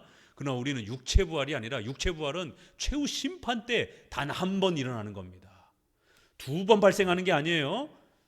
영혼의 새로운 거듭남, 중생을 바로 첫째 부활로 해석을 합니다. 또 죽은 성도들은 영혼이 거룩하게 되어 육체는 썩지만 영혼이 중간 상태에서 그리스도 곁에 있는 이 완전한 상태를, 이렇게 이 땅의 산 자와 죽은 신자 둘을 나눠서 모두 이렇게 영혼이 새로워지고 완전해진 상태를 첫째 부활로 우리는 해석합니다. 둘째 부활은 재림과 최후 심판 때 일어나는 육체 부활로 해석하는 겁니다. 육체 부활은 한 번밖에 없어요. 자, 첫째 사망은 육신의 사망이나 거듭나지 못한 불신자의 상태입니다. 첫째 사망은 뭐예요? 예수님을 알지 못하는 불신자의 상태인 겁니다. 둘째 사망은 최후 심판 이후에 영원한 지옥에 빠지는 상태를 말하는 거예요. 자, 세 번째 논쟁은 천년이 참에 사탄이 그 옥에서 놓여 가시겠습니다. 나와서 땅에 싸움을 붙이리니 그 수가 바다 모래와 같으리라는 말씀에 나오는 바로 이 곡과 마곡의 전쟁입니다. 세대주의와 전천년주의는 시간의 연속으로 해석하기 때문에 천년왕국 후에 벌어지는 실제 전쟁으로 봅니다. 그리고 이 곡과 마곡의 전쟁은 천년왕국 전에 벌어지는 아마겟돈 전쟁과도 이 16장에 벌써 이미 아마겟돈 전쟁이 나왔습니다. 그럼 한참 뒤에 곡과 마곡 전쟁이 또 일어난다라는 거예요. 그럼 이거 도대체 어디서 일어나느냐라는 거예요. 그러니까 이제 이 시간과 장소를 문자적으로 해석하는 세대주의나 전천년주의는 천년왕국도 가지각색으로 서로 다 자기네 땅에 임한다라고 그러는 것처럼 이 무시무시한 사탄과의 이 전쟁도 해석이 다 다른 거예요. 장소도 다 다르고. 그러니까 우리가 이 객관적이지 않은 해석을 어떻게 신뢰합니까, 이게? 그건 그분의 그냥 개인적 주장일 뿐인 것이지. 자, 이렇게 시간 중심으로 해석하면 안 됩니다. 결국 이 두 전쟁의 장소, 시간, 대상을 지목하는 것이 다 다르기 때문에 객관성도 없고 곡과 마곡도 두 나라인가 아니면 한 나라인가에 대한 일치도 없습니다. 이 헬라어가 묘하게 표현되어 있어서 이게 하나의 나라처럼 이렇게 또 표현되어 있거든요. 이게 또한 계시록에 곡과 마곡이 구약에 마곡이라는 단어가 나옵니다. 자, 그러면 어려우면 구약으로 가봐야 돼요. 창세기 10장에도 나오고요, 역대상도 나오고 에스겔도 나옵니다. 이러한 구약의 마곡과는 어떻게 차이가 나는지 전천주의나 세대주의는 해석을 못합니다. 자, 무천년주에서는 두 전쟁을 같은 것으로 봅니다. 특히 문자적으로 발생하는 특수한 전쟁이 아니라 제네바 성경 주석처럼 전 교회 시대에 발생하는 영적 싸움으로 해석합니다. 요한은 새로운 전쟁을 또 제시하는 것이 아니라 이미 앞에서부터 언급한 교회의 영적 싸움을 새로운 각도에서 추가적으로 설명할 뿐입니다. 전쟁 얘기 굉장히 많이 나왔습니다. 요한계시록에서. 다 같은 겁니다. 그리고 그 설명하는 방법도 1세기 유대인들이 잘 알고 있는 구약의 내용을 가져와서 설명한 것입니다. 구약은 다니엘 10장에 바사군, 이 페르시아 군과 헬라군의 싸움인 큰 전쟁 이야기가 나옵니다. 그리고 11장에는 이 헬라 사람들끼리 또 남북으로 나눠져 가지고 싸우는 또 큰 전쟁 이야기가 나옵니다. 이런 전쟁의 이 부분들을 다니엘서는 앞으로 다가올 페르시아와 헬라의 실제적 그 역사 속에서 벌어질 전쟁을 예언해 준 겁니다. 그리하여 가까운 시일 내에 큰 전쟁이 일어나고 이러한 큰 전쟁에서 이스라엘이 어마어마한 고통을 겪을 것이다라고 역사적 예언을 해주는 거예요. 왜냐하면 선지자들은 예언가들이기 때문에 그러한 하나님의 무서운 이 심판의 예언을 해주고, 그러한 예언은 단순한 그러한 심판이 아니라 종말론적 심판을 모형적으로 또 알려주는 그러한 또 수단으로 사용되어지기도 하는 겁니다. 이렇게 하나님이 가까이 다가오는 무서운 전쟁이 벌어지는 것을 이렇게 선지자를 통해서 미리 다 예언해 주시고, 그 성취가 실제로 역사 속에 이루어지는 것을 이제 우리 후손들이 보는 것 아닙니까? 그러면 그 선지자들이 또 더 멀리 예언했던 최후 심판도 역사 속에서 예언하는 거니까 반드시 올 거라는 거예요. 앞에 있었던 이런 페르시아 전쟁, 헬라 전쟁이 이루어진 것처럼 반드시 미래의 최후 심판의 또 이러한 시간도 반드시 온다라는 것을 이렇게 전쟁을 통해서 계속 거듭 하나님의 심판을 강조하는 겁니다. 결국 전 시대의 교회가 싸워야 될 영적 싸움으로 예고합니다. 또한 에스겔 38, 39장은 계시록 전체의 재앙 부분과 20장의 아주 중요한 토대가 됩니다. 왜냐하면 여기서 곡과 마곡이라는 표현을 따오기 때문에 그렇습니다. 자, 에스겔 38장에 같이 읽어봅니다. 인자야, 너는 메섹과 두발 왕에게로 얼굴을 향하고 그를 쳐서 예언하여. 여기 마곡 땅에 있는 곡 보세요. 마곡 땅에 있는 곡이라는 왕, 뭐 이렇게 볼 수가 있는 겁니다. 곧 그 곡은 로스, 메섹, 두발 왕이라는 거예요. 이렇게 표현하고 있습니다. 이런 전쟁을 예언합니다. 또한 내가 또 온역과 피로 그를 국문하여 쏟아지는 폭우와 큰 우박덩이와 불과 유황으로 그와 그 모든 때와 그 함께한 많은 백성에게 비를 내리듯 하리라. 에스겔 38장 이 전쟁에서 보세요. 폭우, 우박, 불, 유황, 계시록에 불과 유황에 못에 던진다 표현이 여기서 따오는 겁니다. 결국 20장 10절과 연속됩니다. 그리고 너 인자야, 나 주 여호와가 말하노라. 너는 각종 새와 들의 각종 짐승에게 이르기를 너희는 모여오라. 내가 너희를 위하여 잔치 곧 이스라엘 산 위에 예비한 큰 잔치로 너희는 사방에서 모여 고기를 먹으며 피를 마실지어다. 에스겔 39장. 이거 계시록 19장하고 똑같네요. 그렇죠? 요약해서 인용한 겁니다. 자, 마지막 네 번째 논쟁은 11절에서 15절에 소개하는 최후 심판입니다. 세대주의와 전천년주의는 재림, 7년 대환란, 천년왕국, 사탄 풀림, 곡과 마곡 전쟁, 최후 심판 등을 지나치게 시간의 연속으로 해석합니다. 즉, 이 모든 사건이 특정한 시간과 장소, 인물 중심으로 연속적으로 일어난다고 주장합니다. 하지만 각 사건의 시간과 인물을 특정하기도 어렵고 또 각 중요한 사건 이후 얼마나 시간이 지났는지도 알 수 없습니다. 특히 마곡 전쟁 이후 최후 심판까지의 시간은 얼마나 걸리는 겁니까? 이들의 시간 계산은 제각기 다릅니다. 그리고 10절에서도 마귀가 불과 유황못에 던져졌다고 했는데 14절 최후 심판에서도 사망과 음부도 불못에 던지우니라고 성경은 말하고 있는데 이 두 던지움은 어떻게 다르고 또 대상은 또 누구냐, 해석하기 굉장히 어려운 거예요. 세대주의, 전천년주의 시간 중심으로 해석하면 굉장히 어렵습니다. 우리 무천년 입장에서는 이게 계속 반복되는 이야기입니다. 하지만 무천년주의는 그날과 그때는 아무도 모르나니 마태복음 24장 말씀에, 예수님 말씀에 근거해서 지나치게 시간, 장소, 인물을 특정화시키지 않습니다. 재림, 성도의 육체부활, 사탄과 악한 영들, 불신자들의 최후 심판, 천국과 지옥의 구별은 동시적으로 임합니다. 한꺼번에 최후 심판 때 임하는 겁니다. 특히 마지막 심판 때는 현재의 모든 시간과 공간이 변형되고 영원한 세계로 들어가기 때문에 현재의 시간이나 공간 개념으로 너무 자세히 묘사하는 시도들을 주의해야 합니다. 이제 최후 심판 때는 시간이 없어요. 영원 세계로 들어가기 때문에. 장소도 지금 우리가 생각하는 장소하고는 완전히 달라지는 장소로 형성이 되는 겁니다. 그렇기 때문에 지금의 어떤 시간과 장소로 너무 낱낱이 이렇게 연결해서 해석하면 큰일 납니다. 흰보자 심판은 심판의 거룩함과 영광스러움을 묘사합니다. 심판의 보좌 앞에 책들이 펴 있고 또 다른 책이 펴 있으니 곧 생명책이라. 죽은 자들이 자기 행위를 따라 책들에 기록된 대로 심판을 받으니라는 말씀처럼 두 책이 나옵니다. 자, 하나는 유일한 한 권의 생명책이며 또 다른 하나는 행위들을 기록한 여러 책들. 그래서 복수로 나와요. 생명책은 단수로 나옵니다. 이런 것도 우리가 성경을 자세히 읽으면 이런 게 차이가 나는구나라는 걸 알 수가 있어요. 이 책도 문자적으로 해석하면 안 됩니다. 하나님께서는 영이신 분이기 때문에 물질적인 책이 필요 없습니다. 누구든지 생명책에 기록되지 못한 자는 불못에 던지우라는 말씀처럼 하나님의 변치 않는 작정과 예정을 표현할 때 비유적으로 책을 소개한 것입니다. 이미 시편 69편에 또 빌립보서 4장에 언급했던 책이며 계시록 3장, 13장, 17장에서도 여러 번 이 생명책을 소개했습니다. 이 모든 생명책이 모두 다른 것이 아니라 반복적이며 상징적인 것입니다. 복수로 표현된 행위책들은 불신자들의 악행을 고발하는 역할과 동시에 고린도후서 5장 10절 그리스도의 심판대 앞에 드러나 각각 선악간에 그 몸으로 행한 것을 따라 받으려 함이라는 말씀처럼 성도들의 상급을 위한 역할도 할 수 있습니다.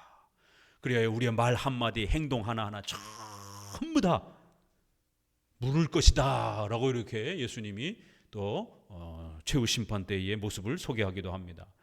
그래야 우리가 어떻게 살았는지에 대한, 하나님이 우리에게 주신 생명, 시간, 돈, 힘, 이걸 우리가 어떻게 썼는지, 어떻게 말하며 살았는지 말 한마디까지 전부 다 하나님 앞에 직고해야 된다라고 이렇게 표현합니다. 그래서 이렇게 책으로 표현하는 겁니다. 그러니까 우리가 아까 그 인터스텔라 영화 같이 이렇게 이 계시록이 하나님의 작정과 주권의 심판을 이렇게 마치 책을 쫙 펼쳐보면서 책을 전체로 훑어보면서 전부 다 따지고 있는 재판장처럼 이렇게 표현을 한 겁니다. 재판장들이 10만 페이지 20만 페이지 한 사건마다 이번에도 막 읽는다 그러잖아요. 그런 것들을 계속 책만 읽는 훈련을 하니까 그런 사람들은, 심판관들은 이렇게 쫙 낱낱이 그 범죄 사실들의 이 책들을 살펴보고 이렇게 판단한다라는 거예요. 이렇게 재판장 모습으로 이렇게 하나님은 우리 인생 전체를 한꺼번에 전부 다 살필 수 있는 전지전능한 능력을 갖고 있다라는 겁니다.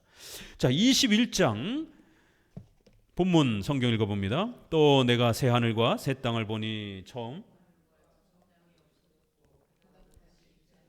또 내가 보며 거룩한 성 새 예루살렘이 하늘로부터 하늘에서 내려오니 그 예비한 것이 신부가 남편을 위하여 단장한 것 같더라. 자, 이제 마지막 두 장입니다.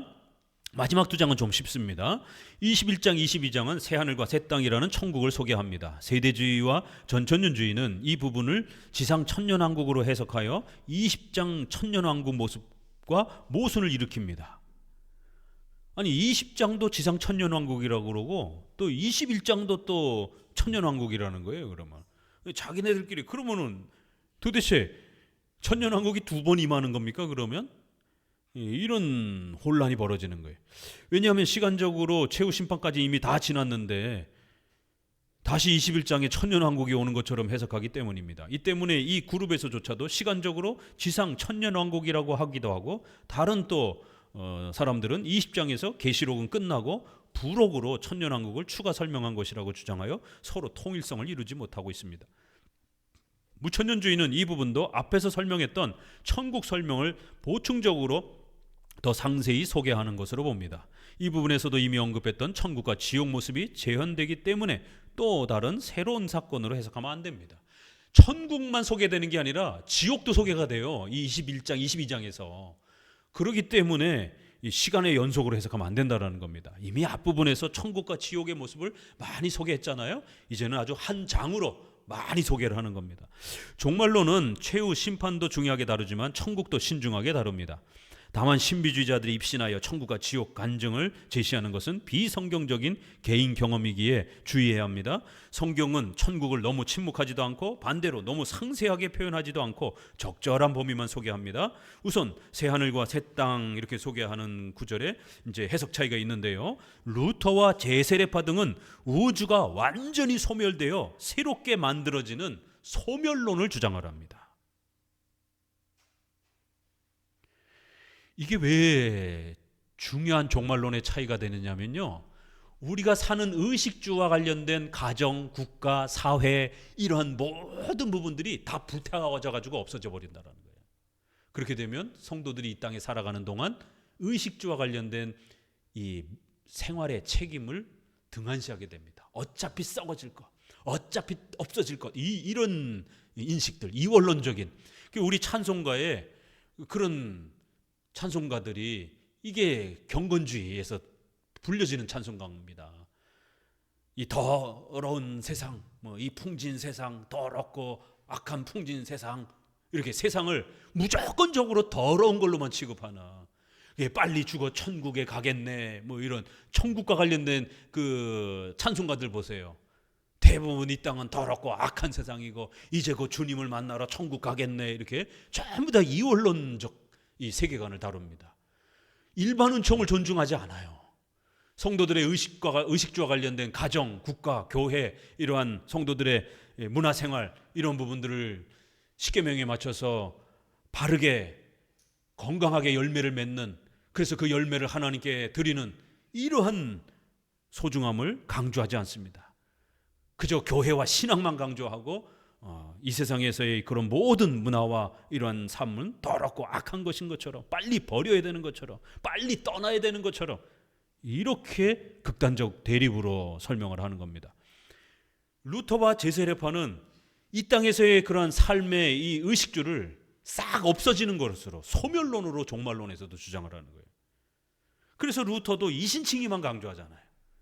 그러니까 성도들의 생활, 성화, 국가론 이런 거에 대해서 많이 설명하지 않습니다.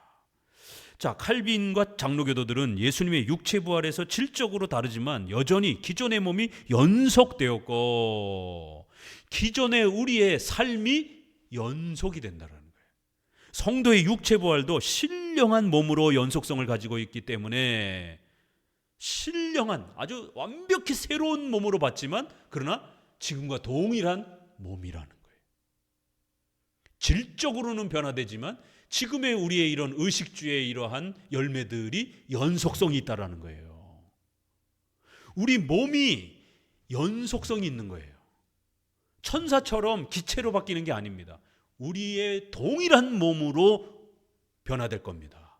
질적으로는 다른, 손과 발 지금 모습 그대로 가지고 있는 에덴 동산의 재현과 같은, 에덴 동산의 청년의 몸으로, 가장 건강한 몸으로, 땅과 하늘이 병들지 않은 가장 건강한 상태로의 천국의 모습을 우리가 엿볼 수 있는 겁니다. 그래서 우리의 몸도 연속성이 있는 것처럼 우리 몸이 있어야 되니까 우리 몸이 살아가야 될 공간도 필요한 거예요. 그러면 천국 가서 멀뚱멀뚱 보자만 쳐다볼 거예요? 먹는 기능이 여전히 입이 존재하잖아요. 위가 존재하잖아요. 먹고 마실 수 있는 겁니다. 손이 있잖아요. 그러면 천국에서도 뭔가를 또 나무로 또 다양한 걸로 멋있게 만들 수도 있고, 생명을 잉태하는 결혼이 더 이상 필요 없다 말한 것이지, 마태복음 19장에서 남녀의 구별성, 또 의식주의 이러한 우리의 삶의 이러한 그 생활들, 이런 게 존재하지 않는다라고 말한 게 아닙니다. 우리 장로교는 이러한 연속성을 주장을 합니다. 그래서 우주도 기존의 것이 새롭게 완전히 바뀌는 갱신설을 주장을 합니다. 요한은 1절에서 소멸되는 것처럼 표현했지만 5절에서는 내가 만물을 새롭게 하노라고 언급하여 갱신처럼 표현하고 있습니다. 이거 꼭 기억하셔야 돼요. 이 소멸론과 갱신설이 왜 차이가 있는가? 어떤 중요한 차이가 있는가? 갱신설을 주장하게 되면 지금의 우리의 이 몸, 또 우리 몸과 관련된 여러 의식주의 활동들, 문화, 이런 것들이 하나님 앞에서 소중하게 인정되어지는 거예요. 그리고 또 그렇게 열매 맺은 것을 하나님이 기쁘게 받아주시는, 또 그리고 우리가 죽어서 육체의 부활을 받게 될 때 새로운 에덴 동산과 같은 새로운 천국에서도 우리의 몸으로 그렇게 또 멋있는 또 의식주의 이러한 삶을 살아가게 될 것입니다.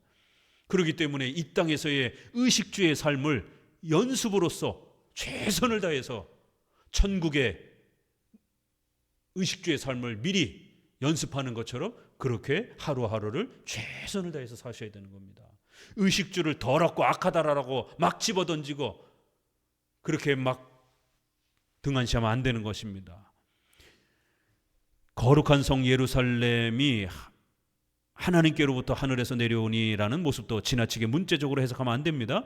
요한은 구약의 에스겔 40에서 48장의 미래 성전 예언을 사용하여 천국의 모습을 소개하는 것이지 실제적인 건물 성전을 언급하는 것이 아닙니다. 세대주의처럼 이것을 문자 그대로 실현되는 건물 성전으로 해석하게 되면 이 성전이 이스라엘 예루살렘에 지어진다는 유대주의 시오니즘에 빠질 우려가 있습니다.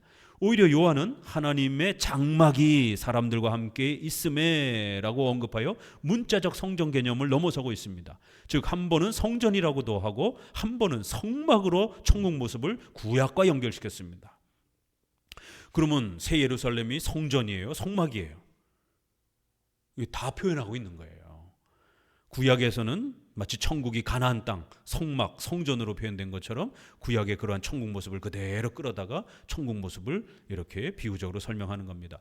물론 천국은 분명 이 땅이 새롭게 되는 물질적 부분이지만 천국의 본질은 장소보다는 같이 읽어봅니다. 저희는 하나님의 백성이 되고 하나님은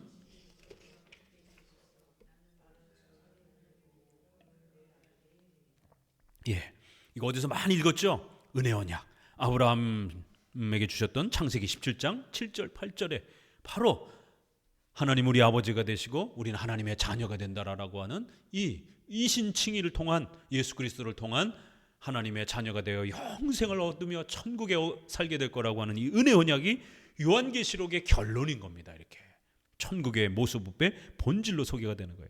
반대로 지옥은 두려워하는 자들과 믿지 아니하는 자들과 흉악한 자들과 살인자들과 행음자들과 술객들과 우상숭배자들과 모든 거짓말하는 자들은 불과 유황으로 타는 못에 참여하리니 이것이 둘째 사망이라. 여기 보세요. 지옥을 또 소개하잖아요.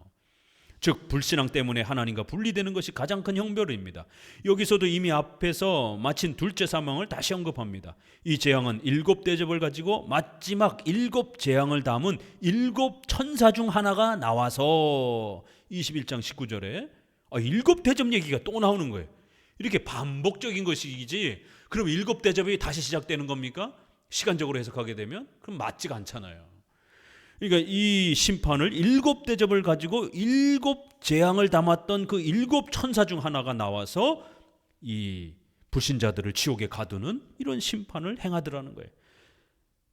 반복적으로 거듭 강조하면서도 추가적인 내용을 좀 더 언급함으로써 종말론을 더욱 풍성하게 드러내고 있는 겁니다. 11절에서 27절까지는 예루살렘 성의 모습을 구약과 연결합니다. 그 성의 빛이 지극히 귀한 보석 같고 벽옥과 수정같이 맑고 크고 높은 성곽이 있고 동서남북으로 3개씩 12문이 있고 그 문들 위에 이스라엘 자손 12지파의 이름이 쓰여 있다. 또한 그 성곽은 12기초석이 있고 그 위에 어린 양의 12사도의 12 이름이 있더라. 이렇게 구약의 12지파, 신약의 12사도, 이렇게 구약과 신약 성도들 전체를 이렇게 숫자로 또 표현한 겁니다. 하나님의 택한 백성 전체를 이렇게 표현하는 겁니다. 이것도 에스겔서 48장에도 이렇게 나와요. 그 성은 에스겔 성전처럼 네모가 반듯하여 길이와 넓이와 높이가 같습니다. 자, 솔로몬의 성전 열왕기상 6장 20절에도 보게 되면 지성소를 들어가 보니까 솔로몬 성전의 지성소가 규빗으로 표현되어 있는데 이 10m 정도로 높이, 넓이, 길이가 똑같습니다. 지성소의 모습이. 에스겔의 미래에 오는 성전을 이야기하는데 네모 반듯한 정사각형 모습이에요.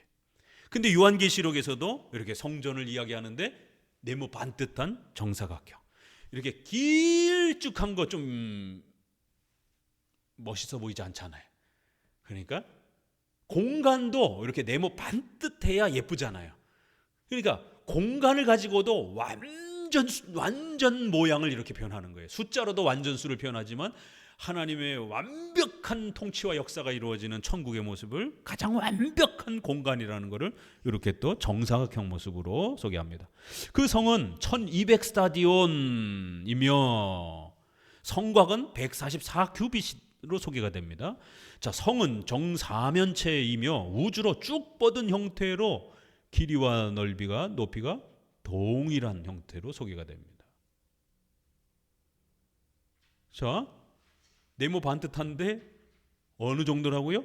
1200스타디온, 2300km입니다. 벽이 16m입니다. 우리가 오늘날 보게 되면 이게 사실 크지 않아요. 그러니까 옛날에 고대에는 굉장히 크죠. 위로 2300m, 옆으로 2300m, 길이가 2300m예요. 그러니까 정육면체 딱. 근데 2300m예요. 위아래가. 고대 세계에는 어마어마하게 큰 거예요. 그렇지만 오늘 우리가 우주로 막 이렇게 우주선을 쏘아 올리는데 지구의 대기권이 한 400km 정도 돼요. 그래도 2000km 정도요. 달 거리도 안 됩니다. 달이 30만 km인가 뭐 그러잖아요. 그럼 이렇게 조그만 데 갇혀서 사나요, 성도들이? 이것도 12 곱하기 1000이라는 표현인 거예요. 2300km 해봐야 저 부산에서 저기 한경북도까지 가면 한 1000km 될 것 아니겠어요? 그럼 거기서부터 저기 몽골까지 정도. 그러면 그 몽골에서부터 우리 저쪽 중국 대만 홍콩 정도 아래쪽으로 가면 한 1000km 되겠네. 그럼 천국이 고만해요. 그러면 중국 땅덩어리보다 적은 형태가 돼버려요. 이렇게 되면. 이것도 비유적인 표현인 겁니다. 벽이 16m. 그러니까 어떤 적도 이게 못 쳐들어오는 거예요. 성의 모습처럼 이렇게 비유를 해준 것이죠. 자, 이렇게 우주의 크기에 비하면 이 면적은 별로 크지 않기 때문에 지나치게 문자적으로 해석하면 안 됩니다. 이것도 완전수로 해석해야 됩니다. 성곽의 다양한 보석의 모습도 구약의 솔로몬 성전과 에스겔 성전을 토대로 미래의 성전의 영광스러움을 표현한 것입니다. 요한은 이 성을 토대 영토적이고 문자적 의미로 지나치게 접근하지 못하게 하기 위해서 예루살렘 성의 핵심인 성전을 제거했습니다. 같이 읽어봅니다. 성 안의 성전을 내가 보지 못하였으니 이는 주 하나님 곧 전능하신 이와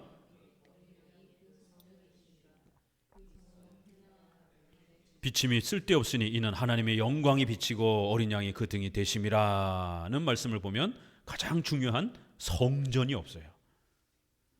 성전 모습 같은데 예루살렘은 이게 성곽은 표현을 하는데 안에 막상 성전은 없어요. 왜요? 구약의 성전의 핵심은 뭐예요? 예수님이었기 때문에. 건물 생각하지 말라라는 거예요. 하나님, 삼일체 하나님이 천국의 본질인 거예요. 왜냐하면 성전은 삼일체 하나님 자신이기 때문입니다. 물질적 성전을 짓는 것에 초점을 맞추는 것이 아니라 하나님의 임재의 상징이었던 구약의 성전과 성을 비유적으로 가져다가 하나님 자신과 동행하며 함께하는 천국의 본질을 가르친 겁니다. 이 표현은 다시 낮에 해가 내 빛이 되지 아니하며 달도 내게 빛을 비치지 않을 것이요 오직 여호와가 내게 영원한 빛이 되리라. 이사야 60장에도 이렇게 미래의 모습을 소개합니다. 자, 종말론은 반드시 예종론과 연결이 됩니다. 오직 택함 받은 성도들만이 오직 어린 양의 생명책에 기록된 자들뿐이라는 말씀처럼 생명책이 또 나와요. 천국에 들어갑니다. 웨스민스터 신앙고백 33장 2항도 이렇게 택한 받은 자들이 그 자들의 영원한 구원에 있어서 그 자비의 영광을 나타내시고 또 불순종하는 버림받은 자들의 영원한 파멸이 있을 것이다 라고 이렇게 신조는 선택과 유기라는 아주 강한 표현을 사용하여 계시록의 생명책에 기록된 백성이라는 의미를 명확히 합니다. 마지막으로 만국이 그 빛 가운데 다니고 땅의 왕들이 자기 영광을 가지고 그리로 들어오리라. 사람들이 만국의 영광과 존귀를 가지고 그리로 들어오겠고. 26절 이 표현, 이게 이제 우리가 소멸론과 갱신설의 차이입니다. 우리 갱신설 입장에서는 성도들의 영원한 상태와 천국 생활을 의미합니다. 이 표현은 내 성문이 항상 열려 주야로 닫히지 아니하리라. 이는 사람들이 내게로 열방의 재물을 가져오며 그 왕들을 포로로 이끌어 오미라. 이렇게 이사야 60장에는 또 이렇게도 표현해 놨어요. 이 구절들은 성도들의 일반적인 영화 상태를 묘사하는 것이기도 하지만 메트폴이나 종교개혁자들 그리고 아브라함 카이퍼, 바빙커와 같이 후대 개혁주의 신학자들은 한 걸음 더 나아가서 일반 은총의 열매로도 해석했습니다. 즉 이 땅의 성도들이 각자의 사명에 따라 국가, 사회, 가정 등에서 실천했던 삶의 열매들이 하나님께 드려진다는 의미입니다. 따라서 천국의 상급을 바라보며 성도들은 유형교회의 사명뿐만 아니라 일반 은총적인 직업 사명도 최선을 다해야 한다고 촉구하는 겁니다. 여러분이 이 땅에서 그렇게 멋있게 최선을 다해서 여러분의 가정, 직장, 국가, 사회를 멋있게 하나님의 말씀을 따라 성취하게 되면 그것이 하나님 앞에 바쳐진다라는 거예요. 그러면 그것을 통해서 하나님이 또 우리에게 상급을 주신다라는 겁니다. 자, 22장은 천국을 수정같이 맑은 생명수의 강으로 소개를 합니다. 21장에는 거대한 성곽으로 이렇게 표현을 했죠. 22장에는 강으로 천국을 소개를 합니다. 이렇게 성, 강, 이거는 고대 세계를 생각해 보게 되면 목숨줄과 같은 거예요. 물이 없으면 다 죽잖아요. 그래서 물로 다 천국을 비유하는 겁니다. 또 성곽이 튼튼하지 않으면 적들이 쳐들어와서 그냥 가족들이 다 죽는 거예요.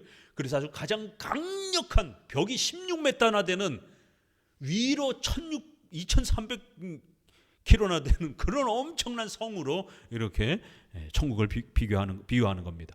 이것은 에덴 동산의 모습이며 에스겔 47장, 요엘서 3장, 요한복음 7장의 모습하고도 똑같이 강으로 비유합니다. 특히 생명나무가 있어 이렇게 표현합니다. 생명나무, 선악과 생명나무, 에덴 동산에 있었던 거죠. 그렇죠? 그 생명나무라는 구약을 끌어옵니다. 그 문지방 밑에 물이 나와 동으로 흐르다가 전 우편 제단 남편으로 흘러내리더라. 이 에스겔에도 이렇게 강처럼 흐르는 모습으로 나옵니다. 강 좌우에 각종 먹을 실과 나무가 자라서 에스겔에 또 이렇게 달마다 새 실과를 맺고 그 잎사귀는 약재료가 되면서 아주 풍성한 에덴 동산처럼 이렇게 천국을 소개합니다. 생명수강은 요한복음 7장에 생수의 강이 흘러나리라. 이는 그를 믿는 자의 성령을 가리켜 말씀하신 것이라는 말씀처럼 성령의 충만한 도우심과 은혜의 이 가득함을 또 천국의 모습으로 또 이렇게 물처럼 표현합니다. 22장의 천국 모습도 21장처럼 하나님과 그 어린 양의 보좌가 그 가운데 있으리니 그의 종들이 그를 섬기며 그 얼굴을 볼 터이요 그의 이름도 저희 이마에 있으리라. 이렇게 이마에 또 입맞은 표시로 표 또 나옵니다. 계속 반복되잖아요. 오직 생명책에 기록되고 이마에 표를 가진 바로 택함 받은 자들만이 이 영광스러운 천국의 초대가 됩니다. 이곳은 저주와 거짓이 없고 오직 영원한 평화와 기쁨만이 존재되는 복된 곳입니다. 요한은 22장 5절에서 모든 종말론을 마무리하고 이제 천국을 다 소개하고 6절에서부터 마지막까지는 마지막 권면을 소개합니다. 보라 내가 속히 오리니 이 책의 예언의 말씀을 지키는 자가 복이 있으리라. 7절. 여섯 번째 복입니다. 이 1장 3절에 권면했던 성경신앙을 최종적으로 다시 말합니다. 특히 내가 이 책의 예언의 말씀을 듣는 각인에게 증거하노니 같이 읽습니다. 만일 누구든지 이것들 외에 더하면 하나님이 이 책에 기록된 재앙들을 그에게 더하실 하나님이 이 책에 기록된 생명나무와 및 거룩한 성의 참여함을 제하여 버리시리라는 마지막 경고는 매우 엄중합니다. 요한은 성경신앙을 강조하면서 주 곧 선지자들의 영의 하나님 이렇게 표현합니다. 구약과 신약의 통일성을 아주 중요하게 언급합니다. 선지자들의 영이 선지자들을 통해서 말씀을 주셨잖아요. 그런 것처럼 이제 마지막 종말의 때까지 이렇게 이 책에 기록되어 있는 이 소중한 말씀을 잘 배우고 지키는 자들이 복되다라는 거예요. 만약 이 말씀을 무시하고 외면하고 성도들이 교리 공부 안 하고 이러면 신자 취급 안 하겠다라는 겁니다. 마지막으로 성경을 붙잡으라고 권면합니다. 따라서 요한계시록을 바르게 해석하기 위해서는 개혁주의 성경관인 오직 성경과 전체 성경을 중요하게 여겨야 됩니다. 1세기 당시 종말론을 가장 혼란케 했던 유대주의나 기독교 혼합주의인 에비온주의, 영지주의들은 모두 신구약의 이 차이성만을 강조하면서 문제를 일으켰습니다. 유대주의는 구약만 강조하고 나머지는 신약만 강조하는 형태로 통일성을 파괴시켰습니다. 그 결과 1세기 종말론 이해는 영토적, 물질적, 기복주의적인 유대주의로 때로는 내세만 강조하는 시한부 종말론 형태로 변질됐습니다. 오늘날도 이 통일성을 외면하는 수많은 교파와 신학자들이 종말론을 곡해하며 혼란을 일으킵니다. 웨스민스터 신조 7장 언약론의 이 통일성을 이 은혜 언약은 율법 시대와 복음 시대 이렇게 서로 외적인 형식은 다르게 집행된다라는 거예요. 그러나 내적인 본질은 똑같다라는 겁니다. 맨 아래 그 단락, 두 개의 은혜 언약이 있는 것이 아니라 단 하나의 동일한 은혜 언약이 다양한 외적인 그러한 통치 경륜들로 나타나는 것이다라는 겁니다. 그래서 항상 우리 성도들은 신구약 전체를 통일된 7대 교리 안에서 보는 훈련을 하셔야 되는 겁니다. 최후 심판 전 시대를 살아가고 있는 성도들은 현세만 지나치게 치우쳐도 안 되고 반대로 내세만 강조해도 안 됩니다. 유하는 불의하는 자는 그대로 불의를 하고 더러운 자는 그대로 더럽고 의로운 자는 그대로 의를 행하고 거룩한 자는 그대로 거룩하게 하라. 보라, 내가 속히 오리니 내가 줄 상이 내게 있어 각 사람에게 그의 일한 대로 갚아주리라고 권면하여 성도들이 현세의 사명과 내세의 소망을 조화롭게 가지도록 마지막 당부를 제시했습니다. 근데 이제 여기서도 조심스럽게 읽어야 됩니다. 여기서 말하는 의로운 자의 의를 행하는 것은 칭의를 공로적으로 증가시키는 것이 아니고 그대로 거룩하게 하라는 뒷구절처럼 성화의 성장을 말하는 것입니다. 11절 12절, 불의한 자, 믿지 않는 자들은 그대로 살다가 지옥에 떨어질 것이고, 의로운 자는, 의롭게 된 자, 신자는 의를 행하고 거룩한 자는 그대로 계속적으로 거룩하게 될 것이다라는 거예요. 자, 그러면 신자는 자기의 의를 계속 만들어가고 이런 말이에요. 그렇게 되면 유보적 칭의가 됩니다. 칭의가 아직 완성이 되질 않아가지고 우리의 선행을 통해서 계속 의를 행하고 의를 만들어가야 되고, 이렇게 되면 행위 구원이 됩니다. 이렇게 읽으면 안 됩니다. 이렇게 해석하면 안 됩니다. 신자는 성화라고 하는 거룩한 의를 끊임없이 실천하고 거룩하게 성장해 가야 되고, 성화와 관련된 표현이에요. 시편에도 의라는 단어가 칭의에도 연결돼 있고 성화에도 연결돼서 쓴다 그랬죠. 이렇게 계시록에도 의라는 단어가 칭의에도 쓰여지고 성화에도 쓰여집니다. 신자는 의를 행하고 계속적으로 이렇게 성도들의 착한 행실들을 통해서 의로운 삶을, 거룩한 의로운 삶을 살아가야 되고, 그래야 더욱 거룩해져 가야 되고, 이런 표현이 됩니다. 이거를 의인이 되게 하고 더 의인이 되게 만들고, 이런 식으로 이렇게 칭의가 단계별로 완성되는 것처럼 이렇게 해석하고 읽으면 큰일 납니다. 자, 장차올 영원한 천국과 영생과 상급을 바라보면서 인내하며 살아가야 합니다. 거룩한 성도의 견인교리가 마지막 장에도 울려 퍼집니다. 성도들은 현세에서 신앙 때문에 수많은 고난과 핍박을 받는다 할지라도 나는 알파요 오메가요, 처음과 나중이요, 시작과 끝이라. 그 두루마기를 빠는 자들은 복이 있나니 이는 저희가 생명나무에 나아가며 문들을 통하여 성에 들어갈 권세를 얻으려 함이라. 마지막 7번째 복이 나옵니다. 7번째 복, 그 두루마기를 빠는 자들이 복이 있다라는 거예요. 온 세상을 창조하고 다스리고 끝내시는 전지전능하신 하나님을 생각하면 인내할 수 있습니다. 요한은 22장에서 마지막 7번째 복을 선언합니다. 두루마기는 옷 비유로서 예수 그리스도의 피 흘림으로 죄사함 받은 성도들을 말합니다. 예수님께서 나 예수는 교회를 위하여 내 사자를 보내어 이것들을 너희에게 증거하게 하였노라고 장엄하게 선언하십니다. 교회를 위한 예수님의 사랑과 은혜를 볼 수 있습니다. 예수 그리스도로 말미암아 우리가 거룩하게 되어진 것, 더러운 우리의 죄악들이 그리스도로 말미암아 깨끗하게, 이렇게 우리의 더러운 두루마리가 그리스도의 피로 완벽하게 깨끗하게 되어 죄사함 받고 의롭게 되어진 것, 이 신칭의가 복이다라고 마지막에 이렇게 선언을 합니다. 그리고 예수님께서 나 예수는 교회를 위하여 이 천사들을 보내어서 강력하게 지켜줄 것이다라고 마지막 당부를 합니다. 자, 그리고 성령께서도 성령과 신부가 말씀하시기를 오라 하시는도다. 듣는 자도 오라 할 것이요 목마른 자도 오라 할 것이요 원하는 자는 값없이 생명수를 받으라. 이렇게 마지막으로 요한의 권면은 이렇게 삼일체 하나님 자신이 직접 복음으로 초대하고 위로하는 1인칭 형태로 전한되어 웅장함을 더하고 있습니다. 요한계시록은 황홀경이나 은사체험이나 휴거준비나 사회정의 실천으로 우리를 이끌지 않습니다. 오히려 성경과 교리를 사랑하며 유형궤를 지키며 섭리를 의지하며 사명 감당하도록 촉구합니다. 1세기에 고난받았던 성도들에게도 16세기 17세기의 로마 가톨릭에 의해 죽어가던 성도들에게도 또한 오늘날 다양한 지역에서 핍박받는 성도들에게도 가장 큰 위로의 말씀이 바로 요한계시록인 겁니다.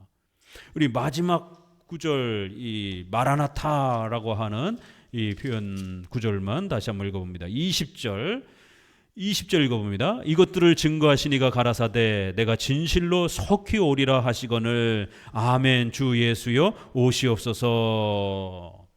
주 예수여 오시옵소서. 마라나타라고 하는 이제 헬라어가 유명해서 마라나타라는 단어를 또 간혹 많이 들어보셨을 것입니다. 주 예수님께서 속히 오실 것입니다. 이러한 결론적 권면과 위로가 우리에게 소개되어지고 있습니다. 요한계시록 좀 많이 어려웠는데 적어도 이렇게 제네바 성경을 토대로 해서 우리 종교개혁자들의 입장을 따라서 무천년주의적 그 관점에서 소개를 해드렸습니다.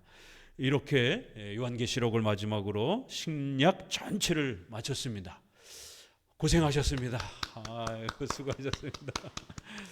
자, 우리 다음 주부터는 또 이제 구약 창세 얘기를 한 1년 반에서 2년, 구약은 좀 길기 때문에 이렇게 3년 정도로 신구약 전체를 빨리 여러분들이 성경 핵심만이라도 빨리 익혀서 여러분이 성경을 읽는 데 도움이 될 수 있도록 그렇게 도와드리겠습니다. 포기하지 마시고 끝까지 성경 핵심 전체 66권을 또 잘 배워가시기 바랍니다. 기도합니다.